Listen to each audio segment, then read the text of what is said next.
Hi friends, Sahana form YouTube சேனலில் subscribe பண்ண எல்லோருக்கும் நன்றி. மேலும் சப்ஸ்கிரைப் பண்ணாதவங்க சகனா ஃபார்ம் யூடியூப் சேனலில் சப்ஸ்கிரைப் பண்ணிக்கோங்க.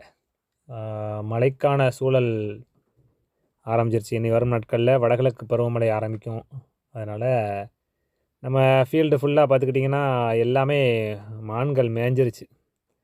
இனி மழை ஏதாவது பேஞ்சு மான்கள் வரத்து குறைஞ்சா நம்ம இந்த பழைய ஃபீல்டை ஃபுல்லாக ரெடி பண்ணணும். அதுபோக பார்த்துக்கிட்டிங்கன்னா ஏற்கனவே மான் மேய்ஞ்சிருந்ததா வீடியோ போட்டிருந்தோம்.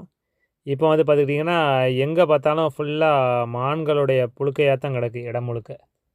மான்கள் வந்து நம்ம பசுந்தீவனங்களை மேய்ஞ்சது இல்லாமல் நமக்கு வந்து இயற்கையான உரம், அதாவது நம்ம பசுந்தீவனங்களுக்கான மேய்ஞ்சதுக்காக பலனாக அதற்கு உரமிட்டு போயிருக்கு. ஃபுல்லாக பார்த்துக்கிட்டிங்கன்னா நம்ம சூப்பர் நேப்பியர் ஃபீல்டு ஃபுல்லாமே எங்கேயுமே எல்லா பக்கமும் நம்ம பார்க்குற இடம் ஃபுல்லாக பார்த்துக்கிட்டிங்கன்னா எங்கே பார்த்தாலும் மான் புழுக்கைகளாக தான் கிடக்கு. அதுபோக பார்த்துக்கிட்டிங்கன்னா இன்றைக்கி தான் கொஞ்சம் சாரல் மழை ஆரம்பிச்சிருக்கு.